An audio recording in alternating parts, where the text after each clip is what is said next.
Hello, this is UKRLIFE with Lyudmila Nemyria, and we continue our broadcasting from Kiev. And we are very happy that our guest today is retired French General Michel Jacovleff, ex-deputy commander of NATO forces in Europe, and now a professor of Paris School of International Relations.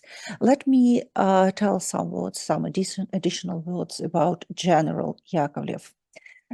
He graduated from Saint-Cyr Military School and had distinguished military career primarily within the French Foreign Legion. He commanded the First Foreign Cavalry Regiment, previously led its Second Corps during the Desert Shield and Desert Storm operations in the Persian Gulf. General Yakovleff participated in numerous missions across Saudi Arabia, Kuwait, Senegal, Gaza, and most Balkan countries. And he was a member of Task Force North as part of the international peacekeeping forces in Kosovo. General, hello, and thank you so much to be with us today. Good morning. General, let's start from the big war, which changed dramatically the situation in Europe. And 3 years of this big war, and maybe it's time to make some conclusions. How you describe the situation on the battlefield right now, and how you understand the current condition of both Ukrainian army and Russian army? Yeah, thanks.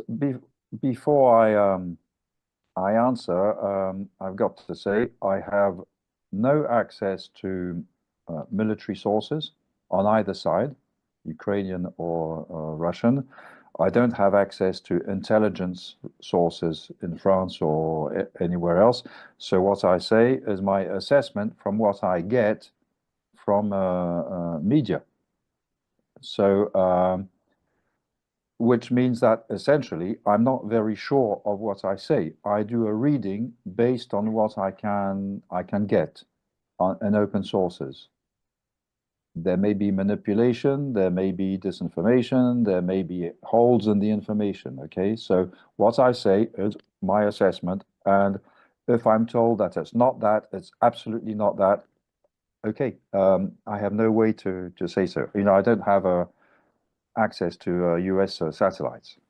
Now, so my reading of what's happening on the front, the big picture, is that the front has stabilized basically for a year. When you see the gains of the Russians, it's, I think, 1% of Ukrainian territory in 2024. In reality, it has not moved much.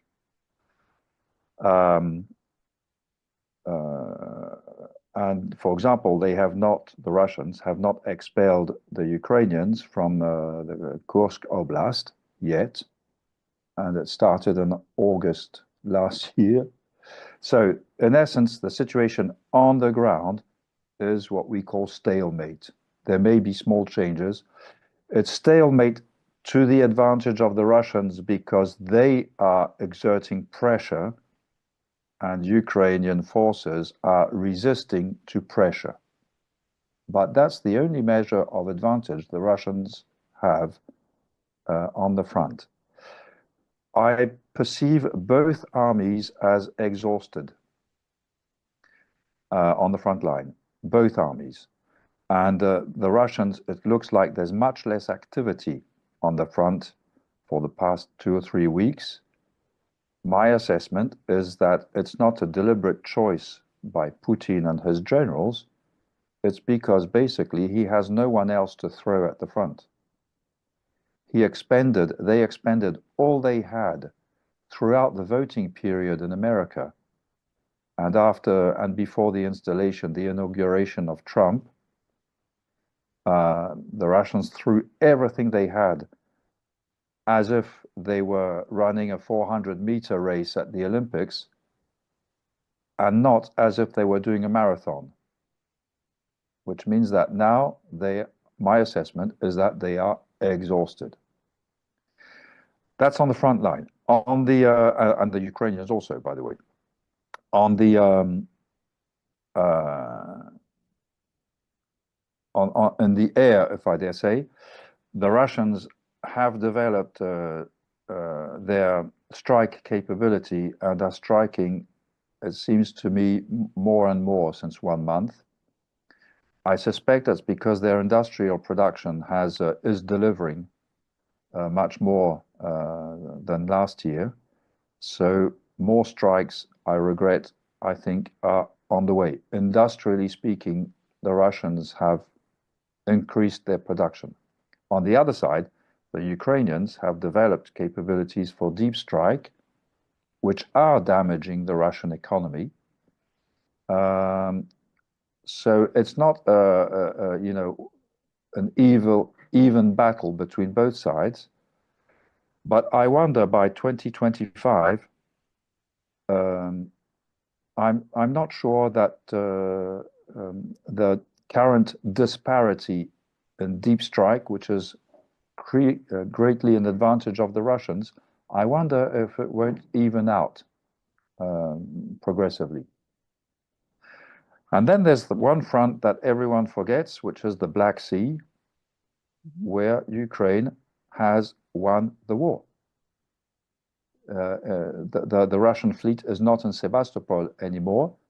Basically, it's hiding in Novorossiysk and Saint-Cyr.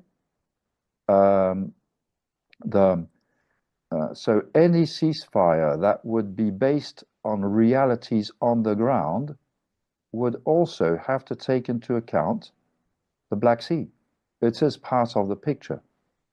And for example, I read that Ukraine had exported in 2024 45 million tons of grain, basically, agricultural products, which is the same amount as it exported in 2021.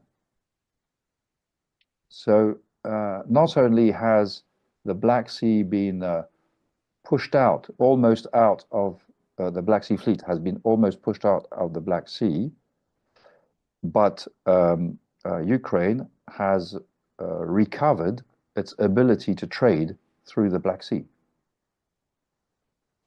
That's the overall military picture. Now, the potential evolutions are not good for Ukraine in the short term by virtue of the American retreat. So it definitely helps the Russians and does not incline them to look for a ceasefire or any arrangement of any kind. But I'm not sure that in the medium term, I'm saying they're half a year and more, I'm not sure that the Russians will maintain their advantage. Because economically, they are doing very badly. The Russian economy, despite its success in the war, supporting the war, the economy itself is close to collapses. As a cardiologist would say, they're close to collapses. When that happens, everything is up. If you're having a heart attack, you don't do a punching match anymore. And I think ultimately that is the situation that we'll see in 2025. So for Ukraine militarily, the question is, can I last long enough to see my opponent fall to the ground? Not because of my punches, but because of a heart attack. General, in one of your interview, you say very interesting thing. Let me quote you. Just as the Richter scale exists, there will be the Putin's scale for strategic mistakes. Let's speak about that a little bit.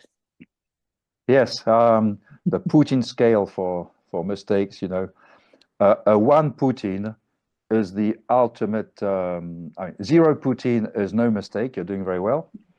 And one Putin, that's between 0 and 1. One Putin is the ultimate in the bad strategic decision. For example, when Hitler attacked the Soviet Union, I put that at 0.7 Putin. It was conceivable that he could win the war against the Soviet Union, but ultimately he was defeated. So the biggest mistake of Hitler was that. For me, until Trump, Putin attacking Ukraine was a 0.5, 0.6 Putin. Trump today, with the decisions that and yesterday, I mean, in these passing days, with the decisions that he's taken, which are so contrary to American interest. He's not at war, but he's doing a great job on the Putin scale. What the Americans call an own goal, when you score against yourself. So Trump is in the 0.8 Putin now, but maybe I'll have to change the scale and shift from Putin to Trump. That's the explanation behind the Putin scale. General, I remember that many months ago, there was a big discussion among different experts, Western experts, that if we will have some balance on the battlefield among the possibilities of Ukraine army and Russian army, negotiation will be possible or some kind of ceasefire will be possible. Do you think that right now we have the same situation? No, because of Trump. Now, to explain, everyone had the perception that in 2024, Putin would not negotiate because he was waiting for the return of Trump. And also because the Americans did not push hard enough. I'm very angry at the measure, what I call the calibration of American support and European support also, but Americans more by design. The Europeans couldn't support more, not really by design, but because they don't have all those assets. For the Americans, they could have supported more, and it was their choice. So Putin was waiting for Trump to be elected, hoping that Trump would be elected. If it had been more Biden or someone else, then Putin would have understood that the game is up and now we've got to talk, because we're not going to do 4 more years of that. So he would have been open to a negotiation of some kind. But there with Trump, Trump is giving him everything that he dreamed of. He didn't even ask for it, it's coming. So definitely the notion that we can start talking usefully with the notion of quid pro quo, you know, there are concessions. We all know what the Ukrainian concessions will have to be. And for me, a good negotiation would have meant concessions on the Russian side also. There's got to be something painful for Putin. It can't only be painful for Ukraine. But now, I mean, since the election of Trump, and it's even worse than I thought once Trump has been inaugurated, Trump has squandered all the advantages gained by the Western world and Ukraine. He's given up everything. He's giving up Ukraine like he gave up Afghanistan. It's the same story. He's just throwing it down the drain. So Putin is encouraged, of course. Which is why we've got to change this calculation, the Europeans. We've got to express solidarity with Ukraine, do more than we have done until now, really, you know, empty our depots of ammunition, for example, to help Ukraine last long enough, even without the Russians, for Putin to say, wait, I thought that thing was over. I thought Trump was going to deliver Ukraine to me. And then he realizes that Trump will not deliver Ukraine to him because Trump can't. Because if Ukraine refuses and lives long enough to go on fighting, and Europe really helps Ukraine, then maybe Putin will realize that Trump is so much hot air that he cannot deliver Ukraine, and it could push Putin, even Putin, into thinking more usefully about talks, about, okay, let's stop it. Now, where's the line, and where do we, discuss other elements? As you say, Trump has suspended all military aids for Ukraine, well, just for today, yeah, just for situation when we speak right now, yeah. Is Europe ready to support Ukraine on its own, without USA? Well, we I all think know it's very important. It's a very important question for Ukraine, truly speaking. Of course, yes, of course. And by the way, I realize that I'm fully aware that when I say, and Ukraine go on fighting and so on, it's very easy for me to say so from my nice library in Versailles near Paris. I'm not taking bombs. My children are not on the front line. I don't have members of my family killed or wounded and so on. So, it's very easy for me to say, Ukraine, go on fighting. I am really aware of that. Now, on European support, first of all, there has been a strong expression of political support, meaning that we realize, and we say so, that our destinies are linked. It's not that Ukraine, we love Ukraine, and and the Ukraine being a democracy, and therefore, and so on. I do believe personally in those things, the value thing. But even without values, even if it were cold calculation, there's no sentimentalism in that.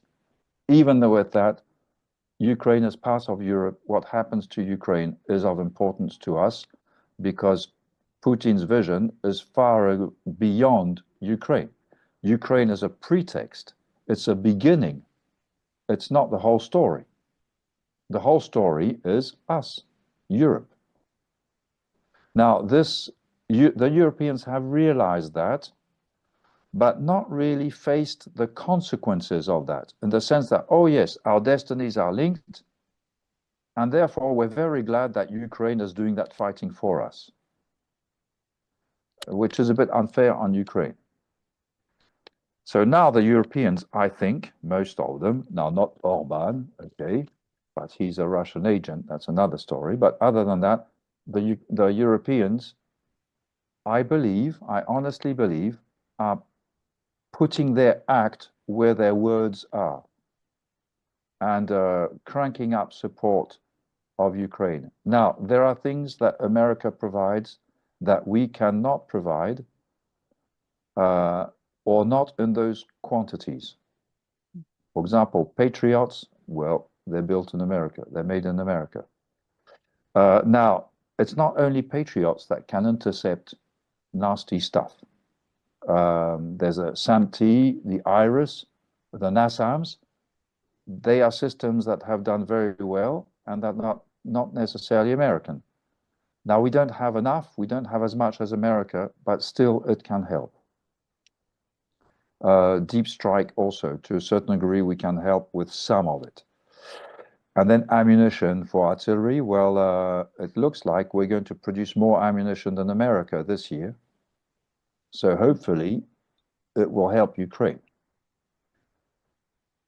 So I'm not saying that we can do without the Americans. It's, it's just, you're changing your market and so on. No, in 2024, from what I read, open source again, 30% of your military material was produced by America, 30% by Europe, by the way, 40% by your own national capabilities.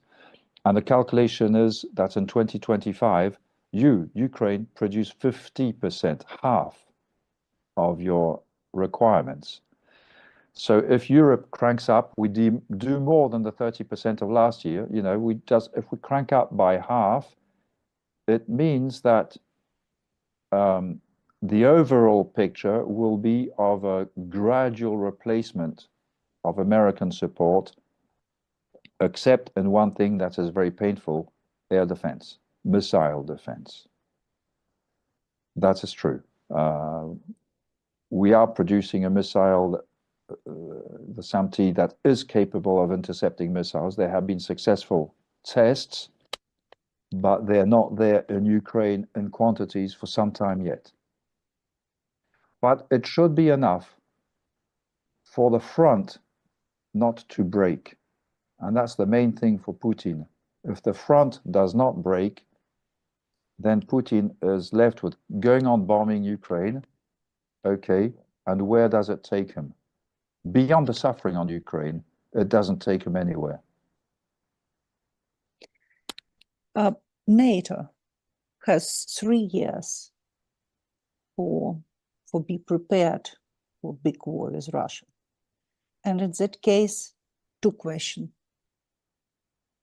Does NATO is ready for big war? And do you think that such war is possible? Yeah, what was the first question? Does NATO is ready for is NATO potential big war with Russia? Yep. Yeah. And do you think that such big war with Russia is possible? Yeah. I don't believe a big war with Russia is possible in the near future. I answer the second question before the first. If only because Russia today has not conquered Kiev. So the idea that they would threaten Warsaw or Berlin for me, is a bit bizarre. I'm talking there of the next few years. After that, we don't know. I mean, 3 or 4 years after the war in Ukraine has ended, will Putin reconstitute his military and his offensive capabilities enough to threaten Europe? The fact is that in Europe, we are building up now. And by the way, the European military is much stronger than people realize. If you have a cold look, how many tanks? In every system, Europe has more than America. In some cases, much more. And when I say much more, it's twice the amount. We have more tanks than America, twice as much. And they're pretty good tanks, most of them, you know, Leopard 2 type. We have more artillery than America. We have more air defense than America, except that it's not a single system like Patriot. It's a number of different systems and not necessarily as far range as Patriot. But it's not the same thing as we don't have air defense. We have more frigates than the US Navy.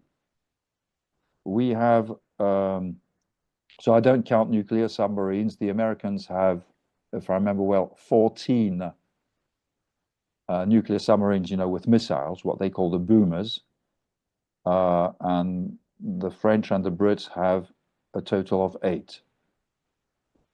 That is if we went to the Third World War, the elimination of humanity, basically. We have more aircraft than the Americans. There are more aircraft in Europe than the US Air Force has throughout the world. Now, we don't have F-22, and we have less F-35s than the Americans have, and so on.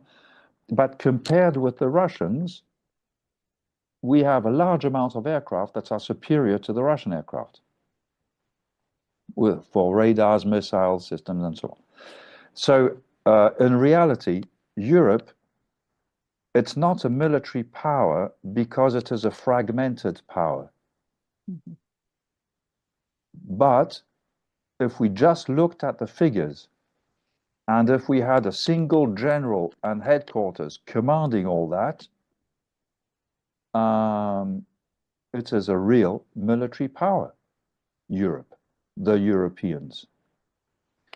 So we should not be afraid of Russia. I'll take another example, Finland. part of NATO for 1 year now. Finland can mobilize 14 brigades in 24 hours.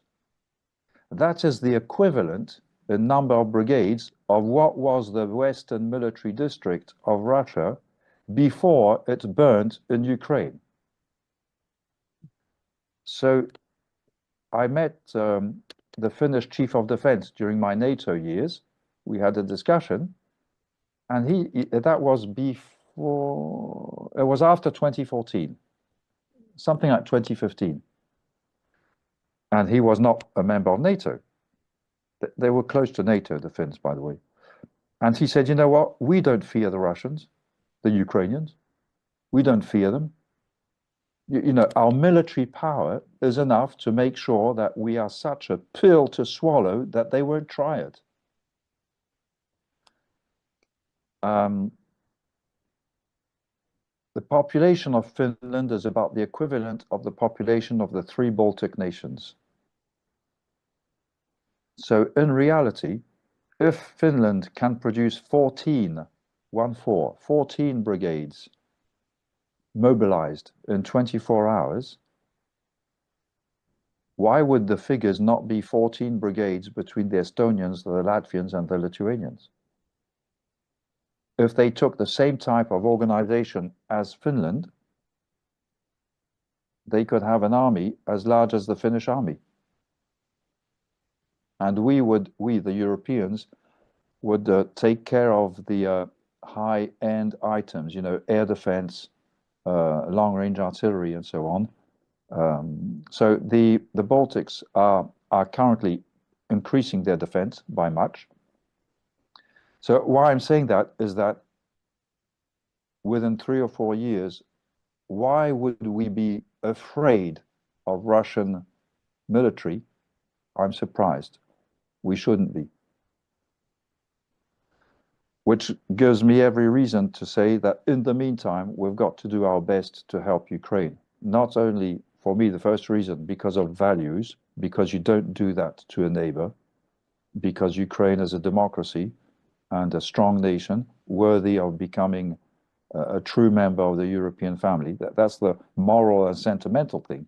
But even if I had zero morality and zero feeling for Ukraine, I'd say it's in our cold interest that Ukraine is alive and kicking in 3 or 4 years, and not an oblast or a province of, not Belarus, basically.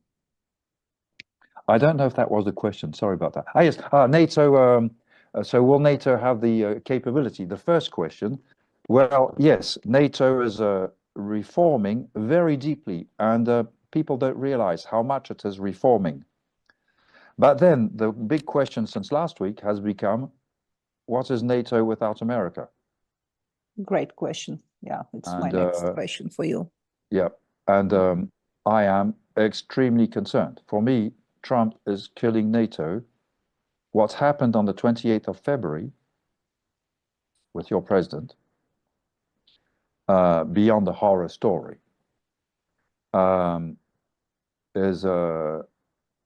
has shown the whole world that America doesn't give a damn about its allies.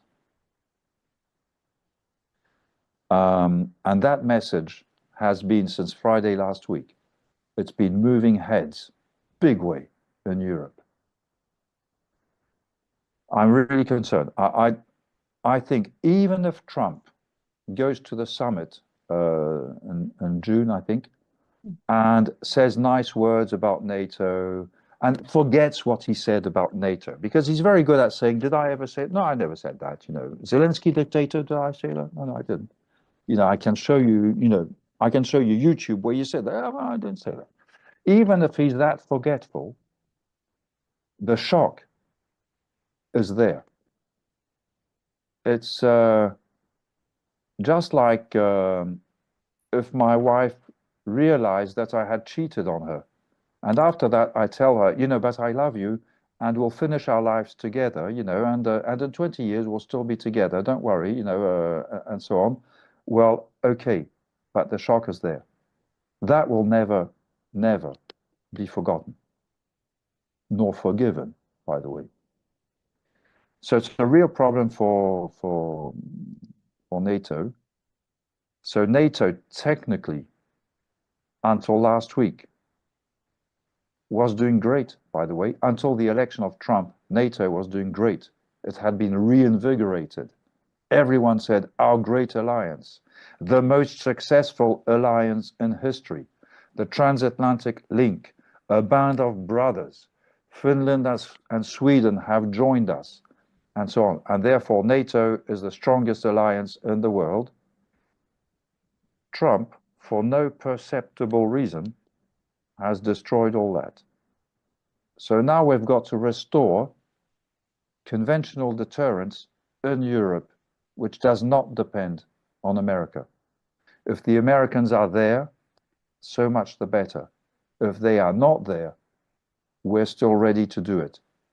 And this idea that the French have had for 40 years, strategic autonomy of Europe, all of a sudden, our friends are realizing that what they used to call French arrogance is only that France was right 40 years before them.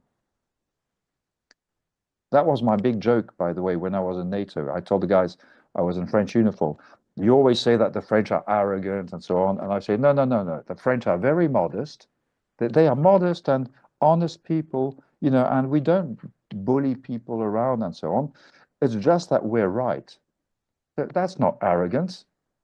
You know, I'm right. That's all. That's factual. So either you realize now, or you will realize in 20 years.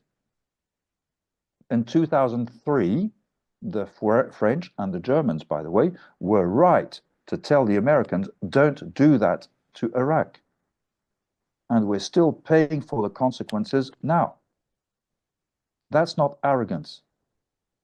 That's being right. The French feel that we were right. Now, does it make us happy about the situation? No.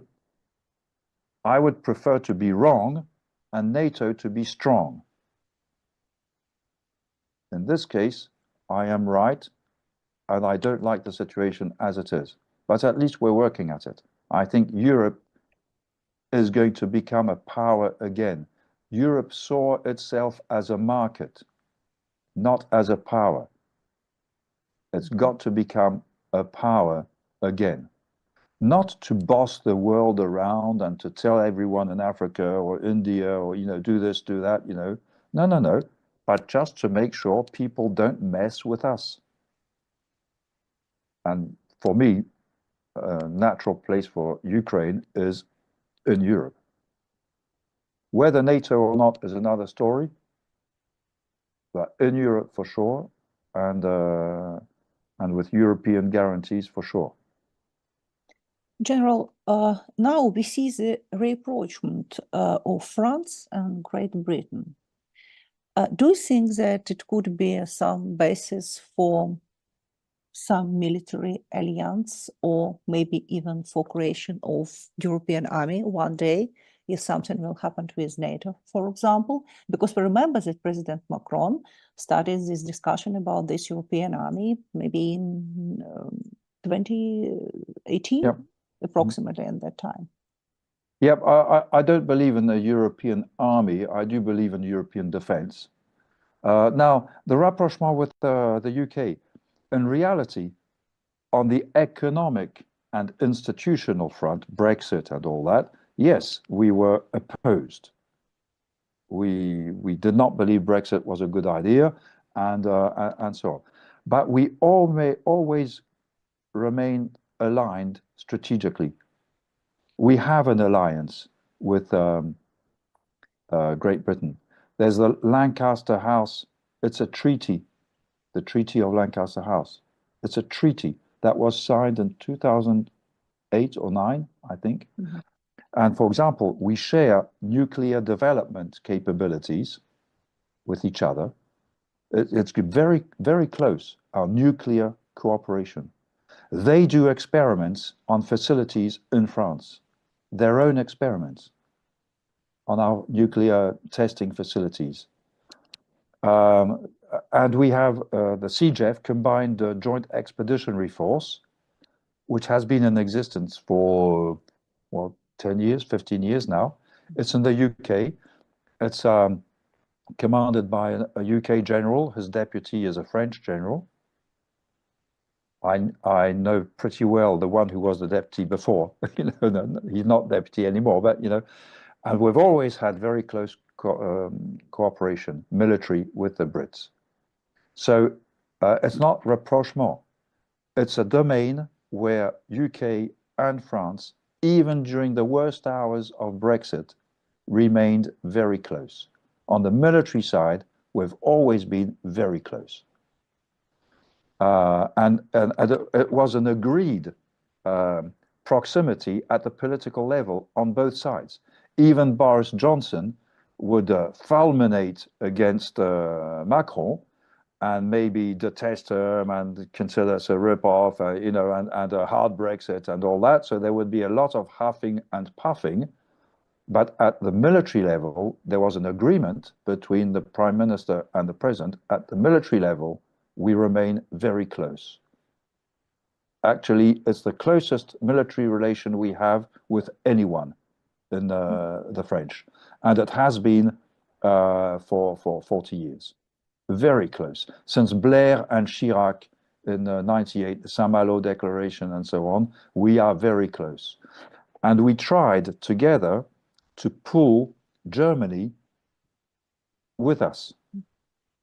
And Germany was very reluctant. Germany, because for them it was only America. We love you very much, you're close. Okay. But for us it's America. Well, now it looks like the Germans are changing perspective.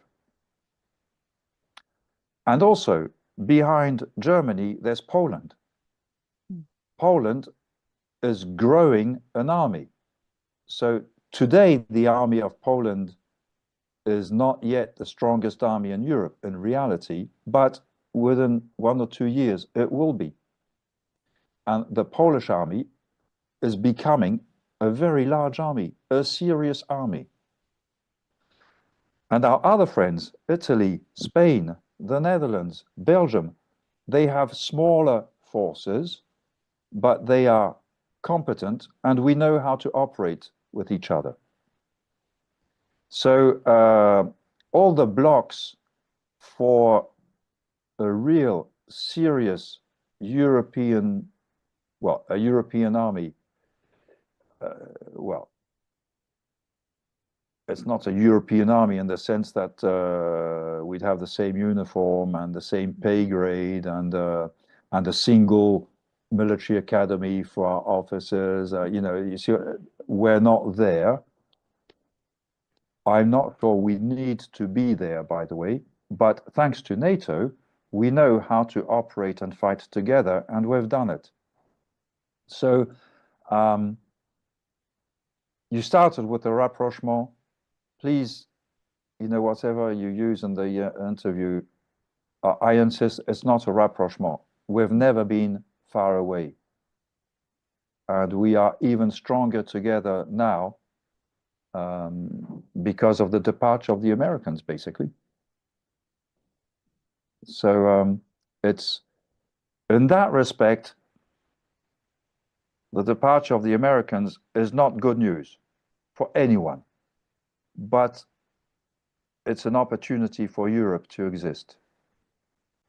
So I'm not saying thank you to President Trump, to be honest. But one of the unintended consequences of what he's doing is forcing Europe to become to become adult. General, President Macron has talked about the possibility of bringing in French troops as peacekeeping. How could it work, and do you think that it could be effective? Well, it's got to happen after a ceasefire. It will not happen before a ceasefire because it would mean we're joining Ukraine in the fight. And much as I personally would be for it, none of the opinions in any country of Europe other than Ukraine is ready to do that. And we are democracies. You don't start a war if the people is against it. unless, in your case, someone else decides for you. But that's another story. So we're talking of a post-ceasefire agreement. And ceasefire is not peace treaty, by the way. Ceasefire is just a technical agreement to stop killing each other. And it does not recognize, acknowledge changes in sovereignty and all that. It leaves it for later. So I see a ceasefire as a possibility. Less so since Trump is there, but it still remains a possibility. And after that, yes, there's every reason to have a force in Ukraine. I don't call it a peacekeeping force or an interposition force or whatever. It should be what I call a guarantee force, meaning a force of maneuver behind the front, capable of counter-attacking a Russian aggression. I'm not saying defending Ukraine, defending the front line. I'm saying that if the Russians start the war again and they penetrate further, then we counter-attack.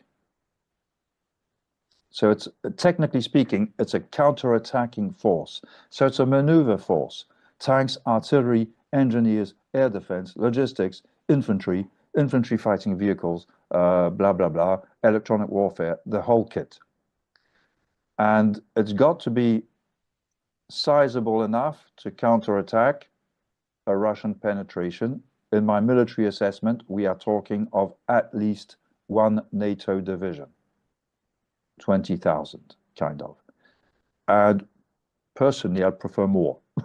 but then it becomes a question of sustaining over the long term. Now, Europe is capable of doing that. We do have the forces to do that, not only UK and France.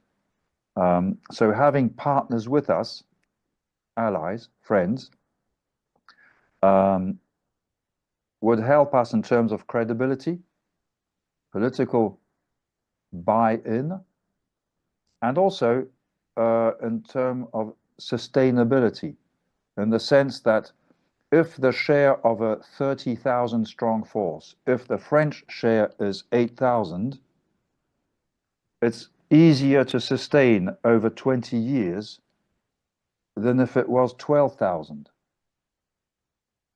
So I wouldn't say the more we are, I'm not thinking of 17 nations, but 5 or 6 nations is manageable.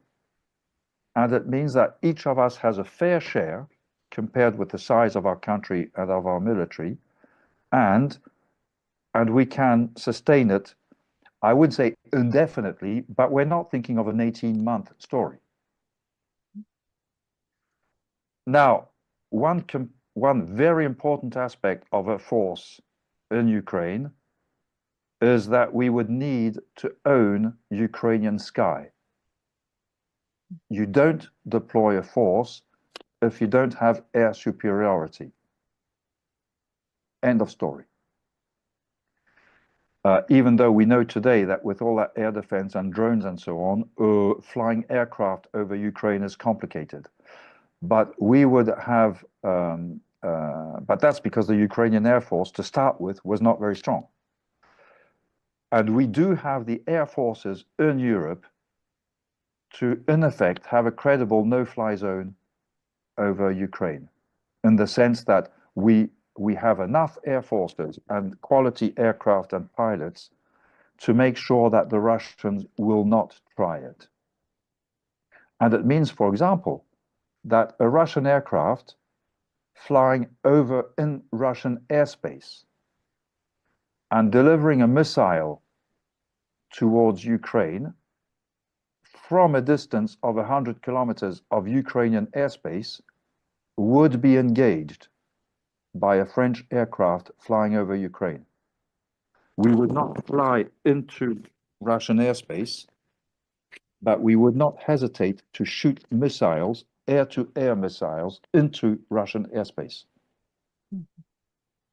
And we'd have our radars, we do have radars, the Europeans, we'd have radars, air defense, our logistics, some air bases, to shared with the Ukrainians or operated only by us. I mean, depending, blah blah blah.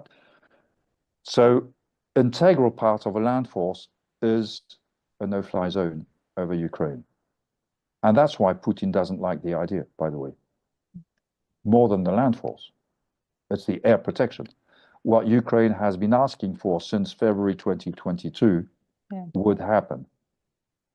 And that would change massively the calculation for a resumption of hostilities on the Russian side. And that's why I call it a guarantee force. I doubt that it would be used to fight. By its simple presence, it would put the calculation of starting again, it would make it completely stupid, even to Putin.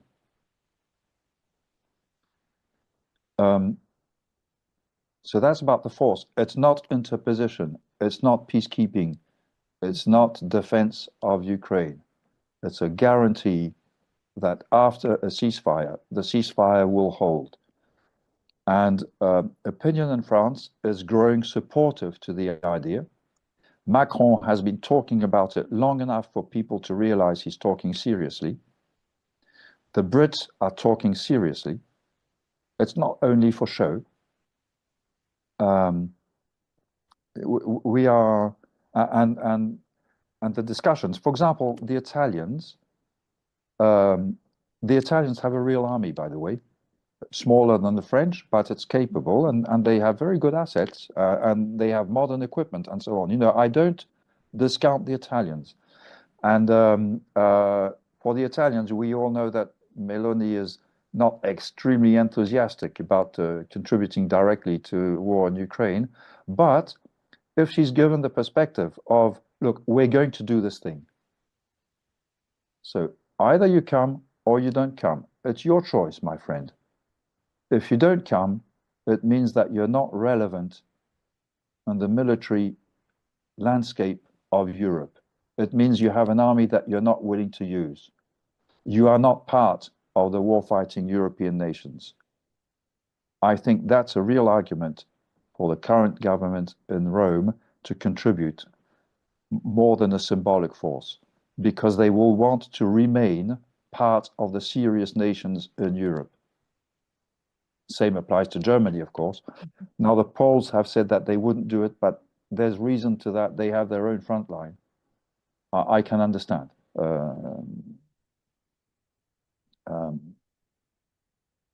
And by the way, I had a discussion with an Estonian delegation yesterday in Paris. And they brought up a very good point, and I think it's of interest for assuming there is a European force in Ukraine, and that it comes from a single pool of forces, how much vulnerability does it create for Estonia?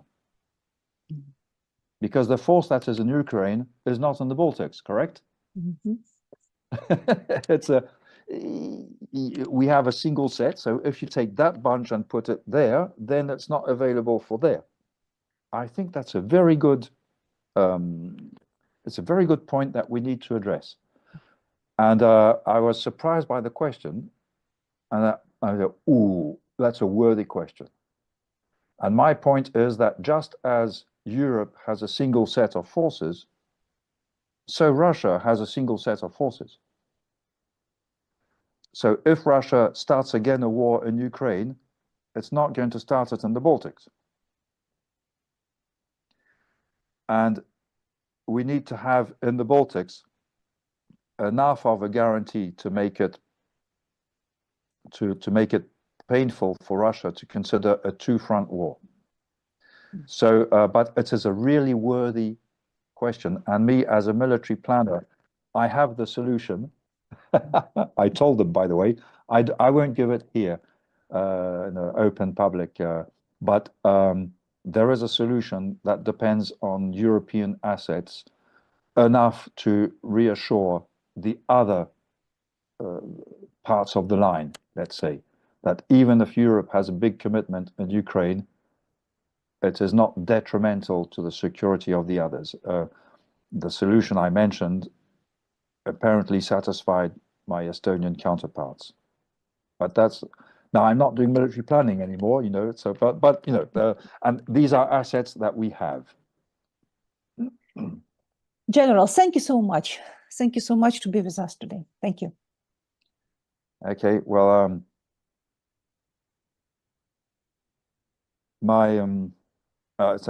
thank you, and well, thank you for Ukraine for doing this war for Europe.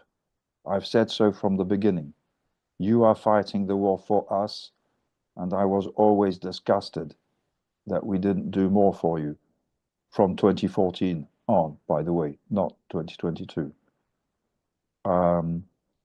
And we've made our own mistakes, the Europeans. Minsk, for example, for me is a Putin 06 on the scale of mistakes. You can make worse mistakes than Minsk, but you've got to fight for it, actually, to be as stupid as that.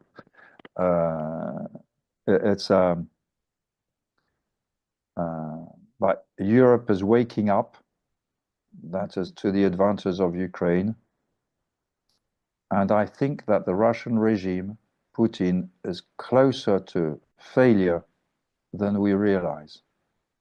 That's to conclude on a hopeful note. I do believe that this regime will crash in 2025. After that, everything's open. All we need to do is for Ukraine to survive until then. And President Zelensky is absolutely right in saying no to ritual suicide of Ukraine. We all regret that in 1938 at Munich, President Beneš of Czechoslovakia agreed to the terms. In retrospect, we realize that was a one Putin. That's the maximum mistake we made, Munich. In this case, Zelensky has been informed by history. He knows what happened to Czechoslovakia by agreeing. So he's saying no. It's not only for honor, it's strategic calculation. As long as Trump is throwing you to Russia, there's nothing to negotiate.